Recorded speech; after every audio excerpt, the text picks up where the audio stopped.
Welcome to the deep dive. Today, we're tackling a real philosophical game changer, Friedrich Nietzsche's Human, All Too Human. Yeah. You, our listener, have curated a fantastic set of sources that really help us unpack this pivotal work. Absolutely. And this book, which Nietzsche released in bits and pieces, really, between 1878 and 1880, it marks a pretty significant shift in his thinking. A big shift, yeah. It's right there at the beginning of his middle period. He's moving away from the romanticism we saw earlier, people like Wagner, Schopenhauer, Right.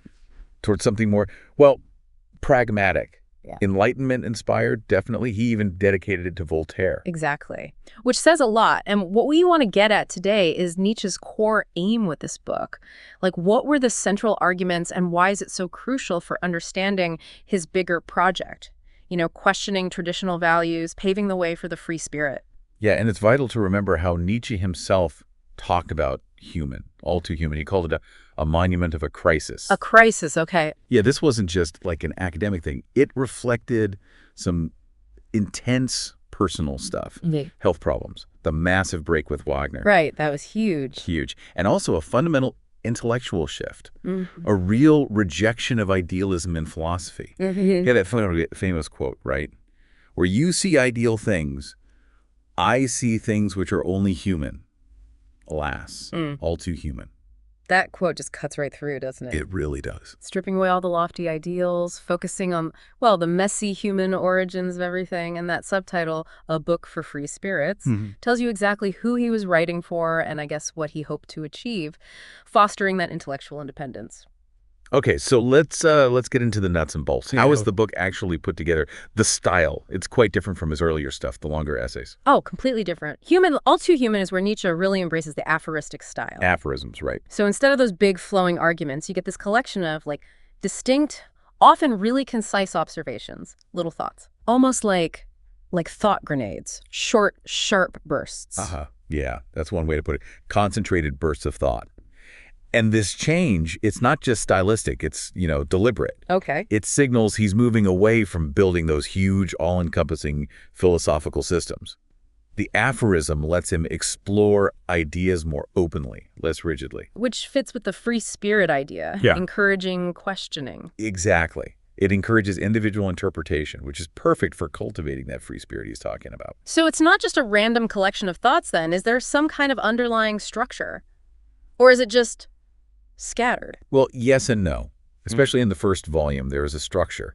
It's divided into 9 thematic sections. 9 sections. And they cover a really wide range. It kicks off with of first and last things. That's the deep stuff. Metaphysics, epistemology, basically reality and how we know things. The foundation. Right. Then it moves through things like on the history of moral feelings, the religious life, from the soul of artists and writers. It touches on culture, society, and finishes up with man alone with himself. Wow. That's a pretty sweeping journey. And didn't he add more to it later? He did, yeah.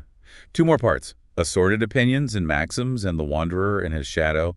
They often get bundled together with the first volume now. Okay. And, scholars still debate how coherent the whole thing really is. Some see it as more loosely connected thoughts.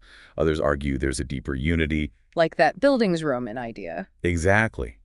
That's a fascinating interpretation, seeing his whole free spirit phase across a few books as this kind of story tracing the development of this ideal free thinker. A sort of intellectual coming-of-age story. That's cool. And within that first volume, you said there's a kind of progression from big critiques to how they affect culture and us. Precisely. The structure kind of mirrors his whole method, what he called his chemistry of ideas. Chemistry of ideas. Yeah, his goal is to break down these complex beliefs, these values, into their most basic, human parts. So it makes sense, right? Start by poking at the foundation's knowledge, reality, before you look at how those ideas show up in culture or in our own heads. You got to understand the ingredients before you analyze the cake. Exactly. Understand the roots before you judge the plant. Okay, so let's dig into that chemistry then. A huge part of Human, All Too Human, is this unmasking of traditional morality, naturalistic, historical. What's involved there? Okay, so at its core, it's about throwing out any idea that our moral values come from, somewhere else, some supernatural place, some transcendent origin. No divine commandments. None. No. Nietzsche argues they're purely human creations, products of our history or psychology or societies. He wants to develop this chemistry of the moral, religious, aesthetic ideas and sentiments, tracing them back to really human, sometimes quite mundane origins. But he's not saying morality is bunk, just that we made it up. Its meaning comes from us. That's it, exactly. From human experience, not divine authority. Yeah. And he gives this really interesting historical sketch of how we judge things morally. Okay. He suggests, like, initially we just judged actions by their results. Did it help me? Hurt me? Simple. Consequence-based. Right. Then, he says, we started linking good or evil to the actions themselves, kind of regardless of the outcome in a specific case. Then, later, the focus shifted to why someone did it, the motive. Emotives. And finally, he argues, we got to judging the whole person, their nature, their character. And Nietzsche sees this whole evolution as wrong, a mistake. He literally calls it a history of an error. Wow. His point is, if you understand how these ideas developed historically, you see that moral concepts we treat as like absolute and timeless, they're actually just the result of historical accidents, psychological shifts. They weren't handed down, they were built up by us. Which totally pulls the rug out from under their absolute authority. Completely. And our psychology, even our biology, plays a huge role too. How sweet. Well, Nietzsche argues a lot of our moral feelings are just picked up through imitation.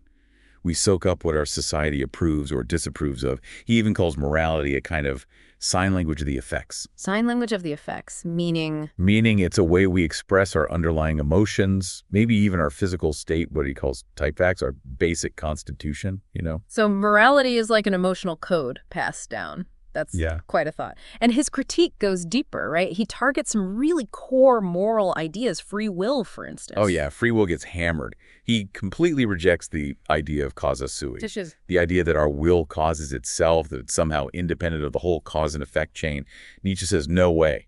Our actions are governed by necessity, just like, you know, rocks falling. So not random choice. Not ultimately. He uses that great analogy of the waterfall. Each drop seems to go its own way, maybe, but the river's course is determined by gravity, the landscape. And for us, it's our drives, our physiology, those are the underlying forces shaping what we do. So that feeling we have, I chose this freely, that's just us misunderstanding ourselves, an illusion. That's exactly his argument, a misinterpretation of our internal state. And if there's no real free will, then what about moral responsibility? Holding people accountable? Well, it kind of collapses, doesn't it? Yeah, it sounds like it. If we aren't truly free to choose differently, how can you praise or blame someone in the same way? Precisely. If our actions are just the necessary result of everything that came before, then sticking ultimate responsibility on the individual doesn't really make sense logically. That's why he says the history of morality is basically the history of this mistake called responsibility, which itself rests on the earlier mistake of free will. Wow, that's radical. It shakes the foundations of how we think about right and wrong. And he doesn't stop there. Good and evil get the same treatment. Not at all. He challenges the whole package, especially the Christian version or Schopenhauer's version. He questions how we decided certain things are just inherently good or evil. And he's particularly sharp about what he calls morality in the pejorative sense. Morality in the... Okay, what's that? It's those values like altruism, pity, equality, striving for comfort. He sees them as potentially weakening, life-denying, even. Weakening? How? Well, he even suggests that suffering the very thing this kind of morality tries desperately to eliminate might actually be necessary, a catalyst for growth, for becoming stronger. Whoa. Okay, that's really provocative. The idea that struggle could be good for us. What about selflessness, then? Altruism, surely those are good. Nietzsche's deeply suspicious. He puts them under the psychological microscope. And finds. He suggests that what looks selfless on the surface might actually be driven by hidden egoistic motives, maybe wanting approval or feeling powerful, or maybe it's just, you know, a sublimation. Sublimation, like redirecting basic drives. Exactly. Redirecting things like aggression or desire into socially acceptable channels. He's always digging under the surface of our virtues, questioning how pure our motives really are. It really feels like in this book, Nietzsche's on a mission to expose the sometimes the not-so-nice human machinery behind beliefs we cherish. That sums it up perfectly. He's like a philosophical detective, yeah. Tracing everything back, revealing what he sees as the illusions we've built. And this critical eye, it's not just on morality, he turns it on metaphysics, too. And truth itself. Absolutely. Traditional metaphysics, for Nietzsche, is fundamentally flawed. He says it tries to explain valuable things by cutting them off from their origins in the everyday world, from their opposites almost. Instead, it invents these miraculous origins. Miraculous origin. Yeah, like from some transcendent realm, something in itself beyond our experience. And his alternative is? He calls it historical philosophy. It lines up with science, emphasizes evolution, continuity. He thinks things often develop precisely from their opposites, like reason emerging from unreason, for example. He sees metaphysics as kind of an escape hatch. An escape? Yeah, creating a nicer reality because maybe we don't like the one we're in. So this belief in a metaphysical world, where does he think it comes from, if not reality? He puts it down to a mix of passion, error, and self-deception. Things like being unhappy with the world, misinterpreting stuff like dreams. Dreams? How do dreams lead to metaphysics? Well, he suggests early humans maybe misinterpreted dreams as proof of a separate soul, which then leads to ideas about gods, other realms. Yeah. And even language itself plays a role. Yeah. The way we use abstract nouns can trick us into thinking these concepts are real, eternal things, like truth with a capital T. That's fascinating. Language shaping our view of reality. And even if there was some metaphysical world, could we know it? What's his view? He's deeply skeptical. He argues even if it existed, knowing about it would be totally inconsequential. Meaningless. Yeah, it wouldn't tell us anything useful for living this life. It would be so different we couldn't even grasp it meaningfully. He's also pretty tough on philosophers in this book, isn't he? Oh, yeah. He basically accuses them of having no historical sense.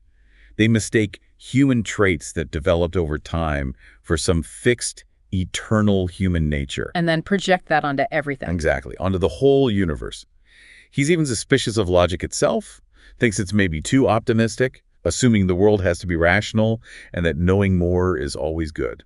So his critique isn't just about abstract logic chopping, it's psychological, historical. Precisely. It's genealogical. Yeah. I wants to show the human, all too human roots of these grand systems to kind of deflate their authority, break their hold on us. Which brings us neatly to truth itself in human, all too human. He's not big on eternal facts, is he? No, he flat out rejects eternal facts and absolute truths. For him, everything's changing. Everything is evolved. So instead of chasing those big, maybe unattainable capital T truths, Yeah. he argues for valuing little, humble truths, the kind of knowledge you get from careful science, careful history.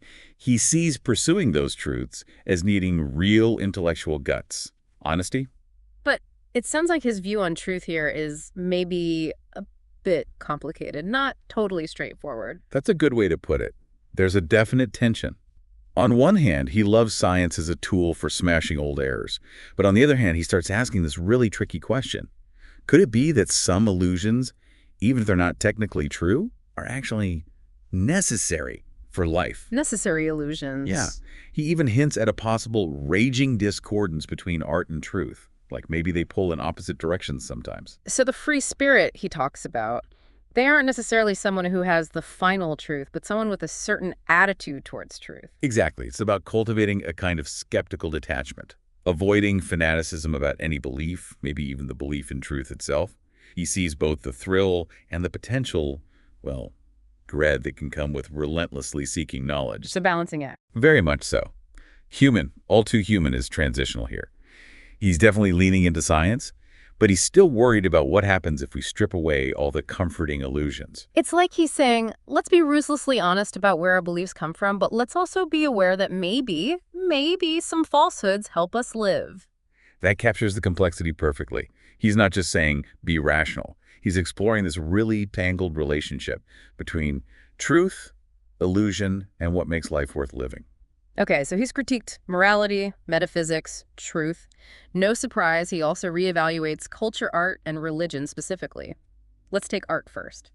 His view seems way different from The Birth of Tragedy. Oh, massively different. In Human, all too human, he's much more critical, much more historical about art. He basically dismantles that romantic idea of the artist as some kind of divinely inspired genius. The tortured genius getting downloads from the cosmos. Right, that whole thing. Instead, he paints the artist more like a really skilled craftsman, someone who gets effects through hard work, technique, understanding the audience. He stresses the labor involved. So the idea of effortless genius is an illusion itself. Often, yes. Or at least an illusion the artist might cultivate. He also looks at art psychologically. How so? Suggests this can come from dissatisfaction, offering an escape or maybe just making harsh reality look prettier. He even thinks it might be a kind of leftover from mythical or religious thinking. Interesting. And he notes that artists often care more about the effect than the truth, which makes art closer to rhetoric persuasion than to philosophy or science, in his view here. So he still sees its power, but he's skeptical about its truth claims, its connection to anything transcendent. Okay, what about religion? It's like it's pretty harsh treatment too, I imagine. Oh, absolutely. His critique is sharp, direct. He argues religious beliefs come from basic human needs, fears, mistakes in thinking, not divine revelation. We talked about the dream interpretation thing. Right, leading to souls and gods. He sees religious practices, institutions as basically social constructs, things that evolve to keep order or give comfort. Human needs, human solutions. And the saint, not a sign of holiness. Not for Nietzsche.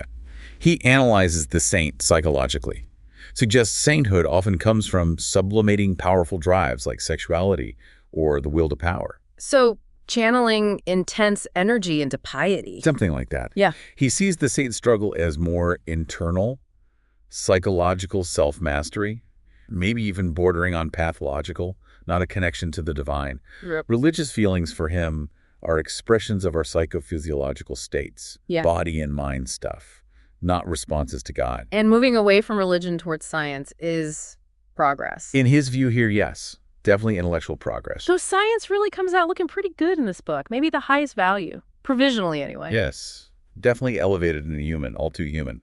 Science, the scientific method, that's how you get those little humble truth. Much better than the big unprovable claims of metaphysics or religion. He loves the intellectual virtues it requires. Like? Patience, skepticism, honesty, courage to face facts you don't like. His whole historical philosophy idea lines up perfectly with that scientific spirit. But you said provisionally earlier. Is he hinting science isn't the whole answer? That's the key nuance. Right. Even here, while he's championing science as the way to clear out errors, there are hints. Hints that it might have limits. Like we talked about, maybe we need illusions. Right. So his endorsement of science here feels very focused on its method, its rigor. It's the best tool for intellectual liberation at this stage, but maybe not the final destination for all human needs. That makes sense. Science clears the debris, but maybe doesn't build the new house entirely on its own. Okay, so given all these critiques, morality, metaphysics, culture, what are the bigger implications for society, for us as individuals? Well, it's not mainly a political book, but he does make some sharp observations. He often traces things like the state back to power dynamics, the need for order. He's pretty skeptical of some democratic or socialist ideas. Why is that? Worries about maybe leveling things down, the risk of mediocrity, suppressing exceptional people. But mostly, he's focused on the cultural and psychological roots behind politics. Yeah. Like, his critique of morality obviously shakes up how we think about law, justice, punishment. Yeah, if there's no free will. Exactly. But really central to the whole book is this idea of the free spirit. That's the ideal, right? Right. How does he define that? What is a free spirit? It's someone who's gone through this really tough process of intellectual liberation, breaking free from tradition, religion, conventional morals. It's often painted as a difficult, maybe lonely path. So what makes them tick? What are their characteristics? Okay, key things are deep skepticism, relentless critical thinking, a strong historical sense, knowing ideas change, sharp psychological insight, seeing through illusions, their own and others, brutal intellectual honesty. Honesty above all. Seems like it. Comfort with solitude, independence, and this kind of experimental attitude towards life, always questioning, always willing to change their mind based on evidence. That sounds demanding. It's not just about not believing old stuff. It's a whole active way of thinking. Totally. The free spirit isn't defined by what they believe, but how they believe, or how they question. Nietzsche sees them as transitional figures. Transitional to what? Towards a future kind of human potential, beyond the old limits. And he hopes this book, Human, All Too Human, will actually help create more free spirits, be a catalyst. And what does all this do to our idea of ourselves? If you take away free will, fix morality, what's left of the self? Well, he definitely moves away from a fixed, essential self or an eternal soul. Instead, the self is more like a complex interplay. Drives, body, history, psychology, all churning together. So self-knowledge isn't about finding some true inner core. Less that and more about critically analyzing all these forces that make you who you are. It's a historical, psychological investigation of yourself. Which means philosophy itself has to change too. Its job isn't finding eternal truths anymore. Exactly. Philosophy becomes more diagnostic, more critical, analyzing culture, unmasking illusions, and crucially, trying to cultivate these free spirits. Yeah. Human, all too human, really lays all the groundwork for his later bombshell's will to power. Revaluation of values. It sets up that critical, naturalistic foundation. Wow. Well, this has really been an enlightening deep dive into human, all too human. Just to sort of recap the big picture, this book is clearly Nietzsche's huge pivot point, Yeah. moving away from romanticism, embracing a naturalistic, critical approach. And that chemistry of ideas. Right. Using that to take apart traditional values, explaining them in human terms, slamming metaphysics, offering this complex view of truth, rethinking art and religion, and introducing this powerful ideal of the free spirit. It really is that monument of a crisis he talked about. Yeah, but also the launching pad for everything that came next. Right. Foundational. Absolutely. Shedding of old skin, charting a whole new course. So, for you, our listener, maybe here's something to chew on. Given Nietzsche's powerful critique here, tearing down traditional values, metaphysical props, how does someone today find meaning? How do you navigate values in a world without those old certainties? Or maybe think about this. How does that ideal of the free spirit, that independence, that critical stance, how does that resonate with intellectual life now? The challenges, the opportunities. Good questions. We definitely encourage you to dive deeper into Nietzsche. His work keeps raising these incredibly relevant, tough questions. Indeed. There's always more to explore. His ideas are still incredibly provocative, still challenging us today.